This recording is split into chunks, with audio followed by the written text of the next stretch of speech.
ọpẹ́ náà ọpẹ́ tí a lè dútán ni àbí Allah subhanahu wa ta'ala kó dákun kó jẹ́ kí ẹnì kọ̀ọ̀kan wa ká síra láyọ̀ sínú ẹ̀sìn. Nínú àlàyé tí à ń bá bọ̀ àwọn sheikh wa náà ní níbi tí a ti dúró níjẹ̀ ìjọ pẹ̀lú yọ̀ǹda Allah subhanahu wa ta'ala náà ni a ti rí oníbi tí a ti ń ṣàlàyé fúnra wa nípa àtíbù nabawi, nípa ìwòsàn tí ń bẹnu òfin ìsìláàmù. Ẹ̀sìn ìsìláàmù ní ìwòsàn nú léyìí tí ò ní ká tó lọ máa ṣẹbọ pẹ̀lú ọlọ́run débi pé olúwa rẹ tó bá ti wá ṣe irúfẹ́ bẹ́ẹ̀ yóò pàdé ìbínú ọba tó ṣẹ̀dá rẹ̀. Allah subhanahu wa ta'ala ó gbé ìwòsàn kalẹ̀ nínú alukurani fún wa. Ànábì Muhammad náà ó sì kọ́ wa lẹ́kọ̀ọ́ léyìí kéyìí tí ó mọ̀ ṣàǹfààní fún wa níbi àwọn àìlera tó bá bá àgọ́ ara ẹni, tí ó sì ní jẹ́ kí olúwa rẹ̀ kó kó sínú ìwà ẹbọ àbí ìwà kúfùrù àbí àwọn ìwà tí olúwa ló fi rí ìbínú Allah. So àwọn sheikh wa Bashir bin Abu Ghanish Abu Fatima àwọn náà ni wọ́n ó tún máa darí lábáwá tẹ̀síwájú lórí ibi tí a bá ètò dé láti ìjẹjọ. Assalamu alaikum warahmatullahi wabarakatuh. Alhamdulillah wassalatu wassalam ala rasulillah amma ba'd. A dúpẹ́ fún ọba àlékí ọlá subhanahu wa ta'ala. Alhamdulillah. Àìsàn tọrọ ìkẹ́ àti ìgẹ̀ fún ànábì wa Muhammad sallallahu alayhi wa sallam. Àtàwọn ará ilé rẹ̀ àtàwọn bá tún tẹ̀lé orípa rẹ̀ títí tí ó fi di ọjọ́ ẹ̀san. Àlàyé wa tá ń bá bọ̀ nípa wípé níbi agbègbè àbí bí ìlànà àbí ká sọ pé àwọn ìgbésẹ̀ tí ọ̀pọ̀lọpọ̀ mùsùlùmí ti parí pé ọ̀rọ̀ padà ń já sí pé wọ́n ń kù nínú ẹ̀sìn. Agbègbè ìwòsàn jẹ́ kan bẹ̀. Torípọ́dọ̀ ìwà láti gbọ́ pé lọ dira múra tuntun ra dì. Oríṣiríṣi la máa gbọ́ níbẹ̀. Gbogbo eléyìí ni okùnfà aburú sì lè jẹ́ fún mùsùlùmí. Torí pé tí ẹ bá bọ́ lọ bá wórogún, gbogbo tí ẹ bá ṣe pátá inú dáadáa. Màmá tó bí lọ́mọ ó ṣe dáadáa sí. Bàbá tó bí lọ́mọ ó ṣe dáadáa sí. Aládùúgbò ó ṣe dáadáa sí wọn. Kódà ń kírun àmọ́ ó lẹ́bọ lẹ́rù. Ó gbàwẹ̀ àmọ́ ó lẹ́bọ lẹ́rù. Ó lọ sí hajj àmọ́ ó lẹ́bọ lẹ́rù. Gbogbo ẹ̀ kò lè wúlò fún. Allahu Akbar. Àyàfi kó mọ́ kò ní pé à ń bọ́ lọ́ba wórogún. Ìyẹn wá làwọn fi ń sọ̀sọ́ jù láwọn àgbègbè wa. Àmọ́ bí tá a dé ń bi ọ̀rọ̀ wa tá ń bá lọ nípa wípé àwọn ọ̀nà kan gbòógì tọ́pọ̀lọpọ̀ fi ń di ẹlẹ́bọ nípa ìwòsàn. Ó ní nípa láàrin lọ́kọ láya. Torí ọkùnrin míì ó lè ní bóyá oṣù kẹfà rí ìyàwó gbọ́n bóyá ọkùnrin ní sùn tì ní àbóbìnrin náà ní sùn tì ní kò fẹ́ sí yàtọ̀ láàrin méjèèjì. Torí pé ọkùnrin ti di òkú kalẹ̀ lẹ̀.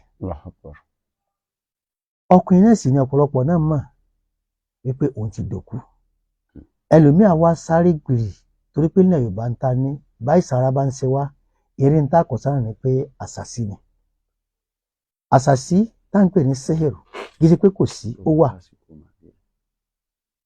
Àmọ́ ká tó lè fi rinlẹ̀ ó nídìí ká kọ́ sí àwọn ìwádìí bí ká sọ fún ọlọ́sẹ̀ tó lọ ń pa wípé bírú ẹ bá ṣẹlẹ̀ síyàn kó lọ sí ilé ìwòsàn tí ò láìsàn pupa gíga, tí ò ní ti ṣúgà, tí ò láìsàn kidney àbí ti áàtì táwọn sí ọkàn.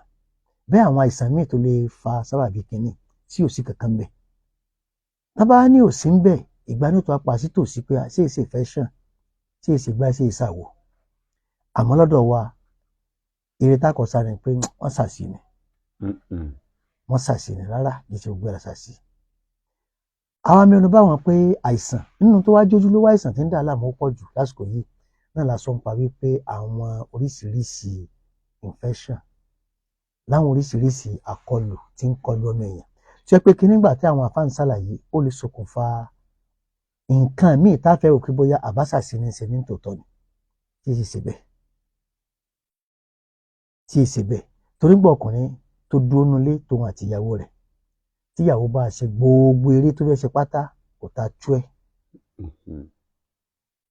kò sí nǹkan kan tí ó ṣẹlẹ̀ sẹ́n pé ọ̀rọ̀ fẹ́ di pé ẹja fura o ìmí sì ń bẹ yóò ta tú ẹ̀ àmọ́ gbà tí ìbá yìí débẹ̀ ó ti dálẹ̀ ẹlòmíì yóò débẹ̀ ìṣẹ́jú kan ó ti dálẹ̀ ẹlòmíì ìṣẹ́jú méjì ìṣẹ́jú mẹ́ta ó ti dáwọ́lẹ̀ àjẹkóyà pé tá a bá ń tara wa bá a ṣe máa ń tara wa nílẹ̀ Yorùbá ní èyí jẹ́ ká sábà fẹ́ kàkún lọ títí àmọ́ àwọn ọ̀ràn kan bẹ tọ́lọ̀ ń kára àwọn kàkún kíá wọ́n ti gbọ́kọ lọ ilé adájọ́ wípé tó kóòtù ní àbí kan ní pé tó ọkọ mi ó ti dòkú ka ẹlẹ́ o tí ò bá ṣàtúnṣe pé akẹ́kọ̀ọ́ wa àmọ́ nílẹ̀ Yorùbá wọn gbà sówájú oúnjẹ ni sówájú oúnjẹ ni sówájú oúnjẹ àmọ́ afaramọ́ kan lọ sí sìnà kan lọ wùwà bàjẹ́ oríṣiríṣi àwọn àwà burúkú afaramọ́yàn ni dípò jẹ́ ká ètè ké jáde pé ẹ̀dí á wá ọ̀nà ìtọ́jú rẹ̀ àwọn ń bọ́rọ̀ bọ̀ nípa kistole Hind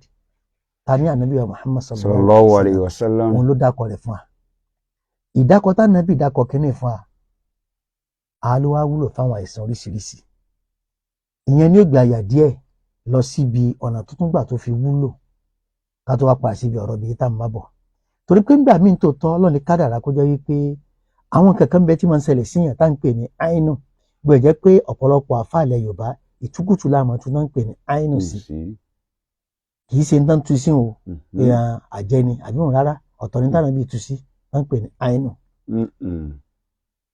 a máa kó bá ní bánà bíi sọfà sallallahu alaihi wasallam lára wọn Muslim Imam Ahmad òun ni pé kéèyàn rí nǹkan orí pẹ̀lú ọmọlàkejì àbí kọ́ rí fúnra rẹ̀ gangan lára ara rẹ̀ gangan àbí lára ọmọ rẹ̀ ni àbí nǹkan kí nǹkan tó bá wù tó jóore. kọ́ rí nǹkan tó dùn ọ́nú. tó dùn yàn nù kí lè kó wí ọlá iná àtẹ̀yìnà kọ́ ọlá ìdájà kọ́ ọlọ́gbàdo àwọn ẹ̀kọ́ alábàríkà ilé àtẹ̀yìnà ẹ̀ múra yín ṣe ni o ẹ̀ múra yín ṣe ni o ń ta ní ìdẹ́ pé gbólógbé kẹ́nu. barakallahu fi. ọlọ́fà àlùbáríkà sí ni. èyí ńlá nàbì sọ ó tẹ́ bá ti lé wí aburú kan ò ní kankan yẹn mọ́. Allahu akbar kabira. àmọ́ ọlá iná àtẹ̀yìnà àwọn abúlọ́dà súnà mi wà tó fọgbọ́n sí láwùláwàlà kí ló ń dà máa rẹ̀ sí ní tànà bíi ní agbó. máa kí ni màṣálà ń bẹ̀. irú ẹ̀ náà lè ṣẹlẹ̀ sọ́mọ èèyàn bóyá ọkùnrin jẹ́ pé ẹnu rẹ̀ dilẹ̀ àwọn tí sì ń bá lòun ò lẹ́kọ̀ọ́ Islam lọ́wọ́ mo sọ́ǹgì gan o mo jẹ́rìí ara mi ìgbẹ́pọ̀ lára lè mi hàn àìlọ wákàtí kan ilẹ̀ kí n tọ̀ wí fún barakallahu òun ò ní wí fún ó kàn bú ẹ̀rín náà ni anábì labu lè bẹ̀rẹ̀ pẹ̀lú ẹ̀. sallallahu alaihi wasallam. fa innal ayna haqq torí pòròdò ni ló sọ pé ìdàrọ́ àdùkù mọ̀ yóò ẹ̀jẹ̀ bò fi nafsihi tẹ́nà kan bá rí ní tí ń ṣe lè mọ̀ lórí ẹ̀mí rẹ̀ àbí níbi ọmọ ìyá rẹ̀ ni kó sọ pé kó sọ falibárì kó lọ falibárì kà sí o torí tí ò bá wí fa innal ayna haqq nǹkan burúkú lè bẹ̀rẹ̀ pẹ̀lú nǹkan yẹn làwọn afá sọ pé tó bá ṣẹlẹ̀ nínú àwọn nǹkan ọ̀nà tó máa ń gbà jẹ́ pé tó bá ṣẹlẹ̀ síyàn jẹ́ pé ọ̀strọ́ǹgì tẹ́lẹ̀ wọ́n ti wá lo oògùn ológun jẹ̀dí ológun gbá ológun gbogbo ẹ̀ kò rójútu ẹ̀ ìwọ gbìyànjú eléyìí wò kistole Hind tá a wí kéèyàn lọ wà òde ní original ìlànà ká wà o tó jẹ́ foreign ká má lò tilẹ̀ Yorùbá imported one ká má lò tilẹ̀ Yorùbá tá a bá ti wá rí ká wá sí mẹ́fà rẹ̀ abatu sauda tá a mọ̀ sí black seed ká wá sí mẹ́fà tiẹ̀ náà ó di méjì sídìrú powder rẹ̀ ká wá sí mẹ́fà tiẹ̀ ó di náà mẹ́ta ká wá wá oyin 1 litre ó di mẹ́rin báwọn ká wá dà sí tá a bá ti wá dà sí ẹ̀dá pòpapọ̀ ká máa mú láàárọ̀ lálẹ́ bí a bí sí mẹ́ta ti tó kódà bàbá tó fẹ́ pa kó ṣe rúkìá sí ọlọ́mọ ló ń sábàbí láti fi já gbogbo àwọn aburú kó ka àwọn àyà Kùránì sí àyà bóyá àwọn ojú bú àwọn nǹkan kan ló fà á kó kà sí àwọn tó fẹ́ pa ìsàn lásán ni àwọn tó lè fà á àti ṣàlàyé ẹ̀dẹ́ nínú ẹ̀ làwọn adákọ kànáfù lọ́sẹ̀ tó lọ yẹn táwọn ilé mò ń pè ní kínú kànáfùrù yìí ó wúlò gidi gan tọ́lọ́n bá kára pé ọmọ èèyàn ń bẹ jóbìn bá dúró tì kódà kó sí òhò níyàwó rẹ̀ kò ní mọ̀ pé obìnrin ló dúró tì yóò rò pé bóyá ọkùnrin ló dúró tì tọ́lọ́n kára pé ṣáwà ti sálọ yẹn ọpọlọ rẹ̀ ò ní wá kò ní sẹ́ǹsì kò sí wéré tán bá ṣe kò ní wá ní tá à ń pè ní kànáfùrù yìí ẹ̀dí àwà káwá lọ kókó náà tó bá kúnná àárọ̀ kùtùkùtù kíyàn tó jẹ nǹkan kan kó kàn ra bu ìlàjì síbi ọmọ kékeré kó fomi tó lọ́wọ́rọ́ lò ó bá tún dáre tó fẹ́ sùn kó tún fi omi tó lọ́wọ́rọ́ kó tún fi lò ìgbà tí àmọ́ ká má wá dán o ìdán ni mo mú àtàwọn fi ń sáko ń bẹ̀ pé mo ti lọ́sẹ̀ kan kò ṣiṣẹ́ ọ̀rọ̀ ọ̀sẹ̀ kan kọ̀ wọ̀ á lò dáadáa tó ráǹfààní tá a rí ń bẹ̀ tá a bá lò bá ń gẹ̀gẹ̀ èmi pé mò ń gbàgbé nǹkan mo hàn nǹkan mo gbàgbé ẹ̀ bàbá ẹ̀ pọ̀ṣù kan lágbára Ọlọ́run mo hàn nǹkan mo gbàgbé ẹ̀ yóò lọ ọpọlọ sí wa kódà tẹ bá fọmọ kékeré jù tẹ bá ṣọ́ra ẹ kàn rí tí ẹjọ́ rí pọ̀ díẹ̀ ẹjọ́ ní rẹpẹtẹ ìwọ àgbàlagbà gan ẹjọ́ rí fẹ́ pọ̀ díẹ̀ ọba ṣọ́ra àfi kí ẹ fi dojú kan tó ẹ fi ṣe àwọn lẹpẹ agbègbè tó ẹ fi ṣe ni pé kọpọlọ rẹ lè jí padà ọlọmọ lè sáà gbẹgbẹ yóò jí síbi ń parí pé bóbìnrin bá dúró tì wọn bóbìnrin ló dúró tì àǹfààní tí ò ní bẹ ọ̀rọ̀ pé mò ń súnmọ́bìnrin mò ń yára gbàgbé ẹ yóò egun mọdé àrọmọdìdè tó bá di pé wọ́n ń yára tètè dà tọkùnrin tètè yára dà ẹni kó wá tá ń pè ní cinnamon tá ń pè ní kólfàtì ká sè é tàbí ká sọ pé ó mú omi bí kọ́ọ̀pù kan ó wá bùdìdì síbí kan kólfàtì sí yóò wá mú ọ́ìlì kànáfùrù yìí yóò kàn kíkẹ́ bí mẹ́ta àbí mẹ́rin sí kó mu lálẹ́ oṣù kan ní òfin ló bá ọ̀rọ̀ pé mò ń yára dà kó gbàgbé ẹ̀ lágbára lọ pé mò ń yára dà kó gbàgbé ẹ̀ lágbára lọ tó bá jẹ́ pé tó wá jẹ́ ọ̀pọ̀lọpọ̀ àǹfààní láàrin bíi kìíní tí ẹ̀ bá lè wá kànáfùrù tàwí tó lọ tó kọ́nà kó wá dèdè síbì kan àlùbọ́sà tá a máa ń jẹ kó mú lájì rẹ̀ tá a fi ń ṣe bẹ́ẹ̀ kó mú bí odidi méjì kó gé wẹ́wẹ́wẹ́ kó wá zaitun olive oil dèdè ìlàjì kọ́ọ̀pù kan kó wá dà síbẹ̀ tó bá ti dá síbẹ̀ kó rò papọ̀ dáadáa láàárọ̀ lálẹ́ kó máa bú jẹ máa wí sí méjì jẹ kó wá lò dáadáa yàtọ̀ sí pẹ́rọ̀ pé mo fẹ́ strong lọ́dọ̀ ìyàwó mi àbí mo fẹ́ pẹ́ lọ́dọ̀ ìyàwó mi ọ̀pọ̀lọpọ̀ ìwòsàn lọ́lọ́run tó mọ ní sáà láti tọ́jú inú ara èèyàn bó ṣe wà tó bá yẹ pé ká pa síbi tí Yorùbá wá ń bì tí ẹ bá ní èyí ń bí fẹ́ lágbájá bí ọ̀sẹ̀ kan ìlápá sí ti Yorùbá wá ń bì kànáfùrù tarí náà ká mọ̀ tá bá mú omi kọ́ọ̀pù kan tá a ṣe tó hó kádà kànáfùrù làjì síbi sí ká mú òrombó méjì ká fún sí tá bá ti fún sí ká wá mú bí oyin síbi kàkà bù sí kéèyàn mú lálẹ́ kò mọ̀ mọ́ lágbọ́rọ̀ Ọlọ́run yóò yàtọ̀ bí gẹ́gẹ́ Inshallah àwọn fẹ́ pé títí ayé yẹn ló fẹ́ lò ní bàrà tó bá mú bàrà ilẹ̀ Yorùbá kó mú bàrà kó kàn gbé kó sè tó bá sè bàrà tó jiná dáadáa kó wá sọ kó wá fún ogun kó wá fún jáde dèdè omi tó bá rí ń bẹ̀ náà ni dèdè oyin tí ó fi sí kó wá fi ń pe kìnnìkan ní fùfú olókun kó wá ha odidi ẹyọ kan tí ò tí ì sá kó wá dà sí kó wá máa mú láàárọ̀ lálẹ́ èdè short cup kan sí bí mẹ́fà nù sí márùn máa mú láàárọ̀ lálẹ́ lágbọ̀rọ̀ lọ ègún òde tó bá yẹ pé infection tó bá lágbára ni tó ti pẹ́ dáadáa èyí ló ṣiṣẹ́ fún un àmọ́ ó wá tá ń pè ní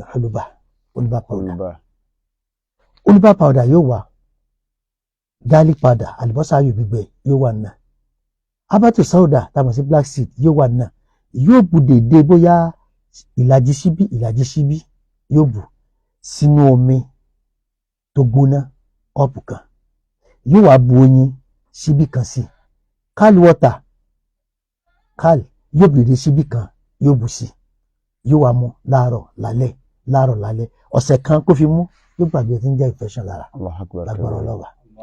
Assalamu alaikum wa rahmatullahi. Ká tó lọ́mbẹ̀ yẹn ni àwọn aráalé wọ́n ń fi sọwọ́ sí wa pé ètò yìí ká gbìyànjú kó lọ wákàtí kan àmọ́dún ó wù ní ká jẹran pẹ́lẹ́nu òun lọ fún ní tètè ń pè kó máa bọ̀ bí a bá rí ẹni tó fẹ́ sọwọ́ sí wa láti jẹ́ pé ká ran ètò yìí lọ́wọ́ kó fi sún síwájú díẹ̀ kó fi pé wákàtí kan torí àwọn àlùmọ́ ń ṣàǹfààní bẹ́ẹ̀ tó pọ̀ àkáǹtì tí a lè pè sí tá a lè sẹ́ndì ká lè fowó ránṣẹ́ sí òun náà ni account name Markaz Darus Salafiyya Ọ̀fà account number 1225727 608 lẹ́ẹ̀kan sí 1225727 608 báǹkì náà ní Zenith Bank. Bákan náà àwọn tí a bá fẹ́ máa bá bóyá a mísì prógrámù àbí abá láàrin àbí àbá láti ìpìlẹ̀ tá a tó fẹ́ jẹ́ kó ṣe àǹfààní àbá ní nǹkan kan míì tá a fẹ́ gbọ́nú ètò yìí kí wọ́n lọ sí currently báyìí a wà lórí Facebook live ní Markaz Darussalafiya Ọ̀fà, Markaz Markas Darussalafiya Ọ̀fà àbá our live báyìí. Now, èyí tá ń bá lọ nípa ọ̀rọ̀ kànáfùrù yẹn tí yàn bá gẹ́ẹ̀tì ọ́ìlì rẹ̀ tọkùnrin wò pé mo fẹ́ súnmọ́ ìyàwó mi lọ́ìlì pé ìṣẹ̀ wà lówó papà kọ́ra ọ́ìlì yẹn. Ọ́ìlì tó bá rà yìí tó bá ti kú bí wákàtí kan tí ó súnmọ́ ìyàwó rẹ̀ kó mú ọ́ìlì kó fi ra nǹkan ọmọkùnrin rẹ̀ díẹ̀ náà ni kó kàn fi rà. Tó bá ti fi rà tó bá ti kú bí ìṣẹ́jú mélòó kan kó wá fọ́nù padà kó rí torí pé iṣẹ́ tí ó ṣe yóò jẹ́ kí ẹ̀jẹ̀ kó wá síbẹ̀ dára yóò fi lè rí bí nà bí ẹ kó ṣe nà. Torí wípé ọkùnrin ní àtobìnrin kò sí tán pè ní gbádùn ayé tó tóyún jù bẹ́ẹ̀ lọ. Láàrin ọkọ àtaya. Láàrin tọkọ àtaya ni o. Àmójọra pọ̀pọ̀lọpọ̀ lónìí akẹ́mọ̀ gbọ́ ẹ wá parí ìjà ẹ̀ ni mo ti ń fàjà. Ẹ sì rújọ́. Kò ní yí kálukú yín. Àmọ́ la pé aṣọ ń pèlẹ̀ pé Yorùbá àìnà tán a ní sójú oúnjẹ ni ọ̀rọ̀ burúkú táwọn sọ̀rọ̀ tí ò dáa. Oúnjẹ ni torí pé ibi tí ìfẹ́ wà nínú kódà nínú àdó àwọn ẹlẹ́kọ̀ọ́ tán lẹ́kọ̀ọ́ ń pa nǹkan táwọn fẹ́ sọ pé ìfẹ́ ọkọ ń bẹ lọ́pọlọ obìnrin ibi tí ìfẹ́ máa wà nù. Nígbà tí ọkọ bá lè dé ọ̀dọ̀ ìyàwó rẹ̀ tó gbé dépò tí ẹ kó gbé dé. Àmọ́ tí ò gbé dé bẹ kò ní jọ bí pé kò sífẹ̀ẹ́ àbí kékeré ìfẹ́ ní bẹ lára. Má sì ń tọ́ sí ńlá. Nígbà táwọn àfa ń sàlàyé rẹ̀ tó lálàyé pọ̀ táwọn àfa ṣe wọ́n ṣe nípa rẹ̀ gidi gan àlàyé yẹn pọ̀ gidi gan. Àlàyé ni tẹ́pẹ́tà bá padà mẹ́nu lé ó tún jìndò díẹ̀ àmọ́ kákan ọ̀rá mú ní kékeré báyìí. Kẹ́ tó máa tẹ̀síwájú àá máa gbọ́ yín náà torí ó dàbí kẹ́ máa dákẹ́. Ẹni tí àwa tá a wà nílé tá a bá nìkan àbí kejì tá a fẹ́ pè wọlé tá a ní ìbéèrè láti béèrè àwọn ustaz wa. Nọ́mbà studio line tí a lè pè sí òun náà ni 08141326576 lẹ́ẹ̀kan sí 08141326576. Tó bá jẹ́ pé nọ́mbà mi ni 07052292260 náà.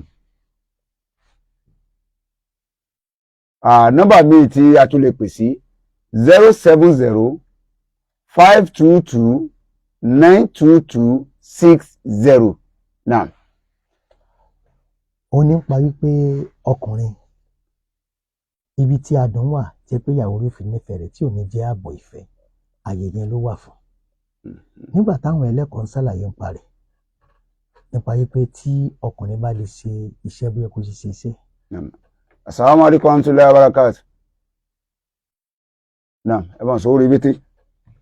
Tí ọkùnrin bá lè ṣiṣẹ́ bóyá kó ṣe ṣiṣẹ́ àǹfààní tó ń gangan nítorí pé tọkùnrin bá máa súnmọ́ obìnrin kò lè súnmọ́ àìsàn tá ń pè ní bóyá síntọ̀síntọ̀ kò ní jìnnà sí ọkùnrin bẹ́ẹ̀. Wa alaikum salam warahmatullahi wabarakatuh. Ta ló ń pè ní bolẹ̀ tí ń pè àti kí ni ìbéèrè yín? Adélékè Lámọdí. Naam, kí ni ìbéèrè yín? Naam.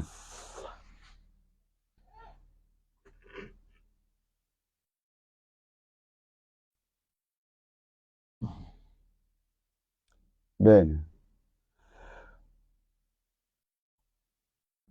Naam.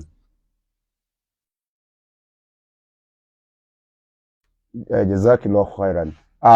Ìyá yìí béèrè pé obìnrin tí bá máa ń tijú òun ò lè béèrè lọ́dọ̀ ọkọ rẹ̀ dàrẹ́tì pé dákun àbí nǹkan báyìí sí ọkọ mi kò lè sọ pé bọ́kọ bá ti súnmọ́ tó dìde lẹ́ẹ̀kan náà ní so kò lè sọ pé baálé mi kíní ìṣe wá ń ṣe yín báyìí ní ẹ tọ́jú ara yín àmọ́ ń tijú ni. Ǹjẹ́ ìmọ̀ràn wo ni a lè fún obìnrin bẹ́ẹ̀? Láàrin tọkọ tìyàwó ṣe ń bá ń pè ní tìjú. Naam. Báyìí ti débi irú nǹkan yẹn ni kò sí tìjú.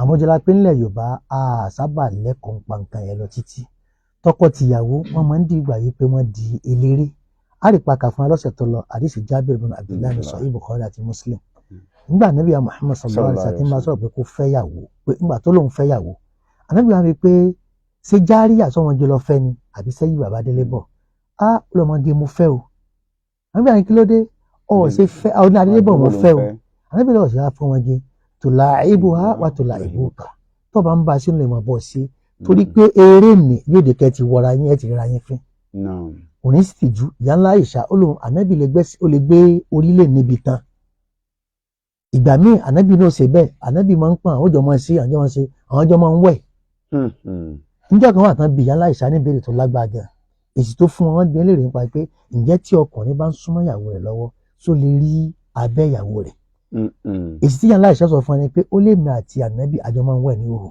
Sallallahu alayhi wa sallam. ṣe ìtìjú mẹ́mbẹ̀ ni. kò sí tìjú ẹwù sí tó dáhùn ẹwù ẹ̀kọ́. pé kì í sọ̀rọ̀ tìjú láàrin ibi ẹ̀kọ́ náà ti ní ká tìjú ọ̀tọ̀ láyé tá ti ní ká tìjú ibi èsì ibi tìjú la sọ pé Yorùbá ló ní pọ́lẹ́mù pa pé kì í so oúnjẹ ìtìjú náà ló sún adébẹ̀. àmọ́ ọdún tí èsè Yorùbá ní àwọn lẹ́kọ̀ọ́ ń parayé pé ọkọ mi ṣètò tẹ́mi lọ́rùn dùn mí nù torí pẹ́ lòmíì abiyamọ mi gbà tọkọ bá ṣe súkẹ́súkẹ́ ìṣẹ́jú méjì ó dìde. Assalamu alaikum ẹgbọ́n sókè o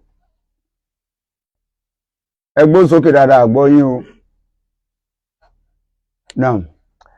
nígbà tí ọkọ bá ṣe súkẹ́súkẹ́ tó dìde láàrin ìṣẹ́jú mẹ́ta ní tí ó kù ni pé ìyàwó yóò mọ̀ kanra máwọn ọmọ nínú ilé ẹ̀ka máa lùlù torí òun gò ní máa ti ń bínú torí inú òdò.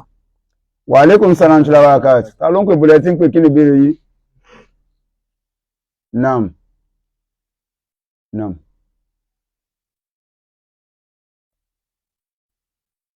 Sallallahu alaihi wasallam báwọn máa ń wẹ̀ wọn.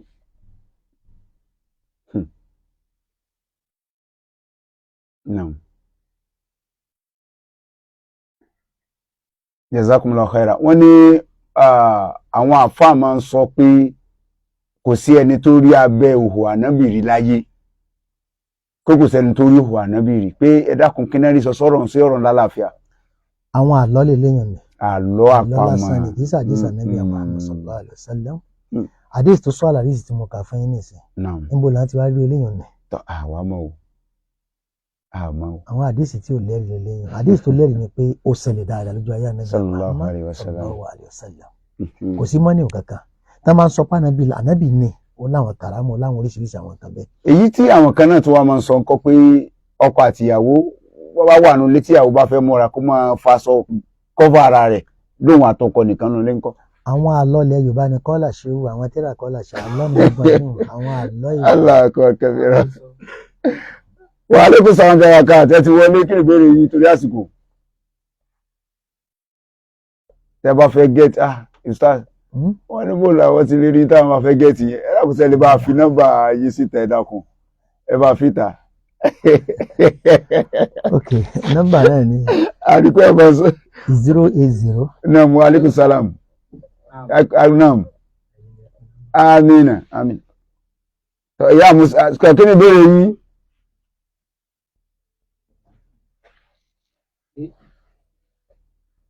naam. Naam. Naam.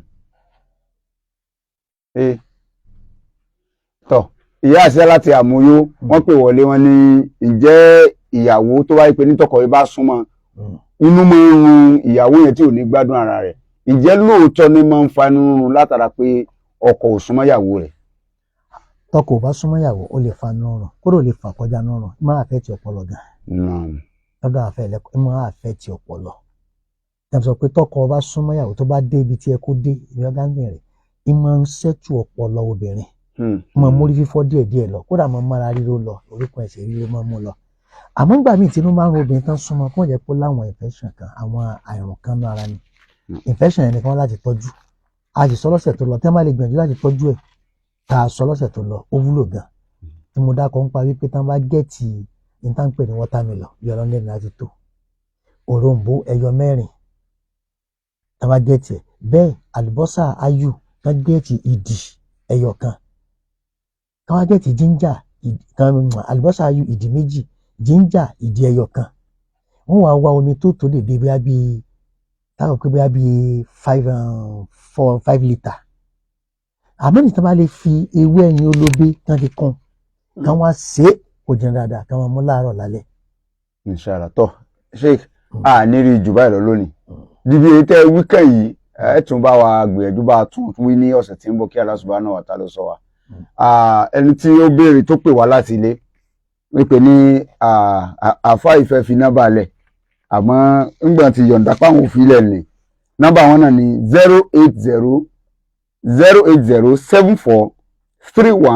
08074316479 òdo ẹ̀jọ òdo èje ẹ̀rin ẹ̀ta ọ̀kan ẹ̀fà ẹ̀rin èje àti ẹ̀sán. Fún ètò yìí a fẹ́ jẹ́ kí ó máa tẹ̀síwájú kó jù báyìí lọ. Gbogbo ẹni tí ó bá gbèrò pé àwa náà fẹ́ dá síṣẹ́ olóore láti ṣàǹfààní fún àlùmọ́ account number tí a send owó sí ni Markaz Dari Salafiyya account name nìyẹn, orúkọ àkáǹtì nìyẹn. Account number ni 12257276008 Zenith Bank ní àkáǹtì náà. Àwọn ọmọ ìyá tí wọ́n ṣe onígbọ̀wọ́ ètò yìí tí ó fi ń ṣe àǹfààní fún wa tá à ń gbọ́ báyìí kí Allah subhanahu wa ta'ala kó san wọ́n lẹ́san lóore. Àwọn sheikh wa àti gbogbo àwọn ọmọ ìyá náà tí wọ́n ṣe agbátẹrù rẹ̀ kí Allah subhanahu wa ta'ala kó san ẹnìkan wa ní ẹ̀san olóore. A dúpẹ́ lọ́dọ̀ Allah subhanahu wa ta'ala tí ó sọ wa ní èní tá a fi bá débì kan kódà kó tún sọ wa díjọ́ mẹ́jọ. Subhanakallahumma wa bihamdik ashhadu an la ilaha illa ant astaghfiruka wa atubu ilayk. Assalamu alaikum wa rahmatullahi.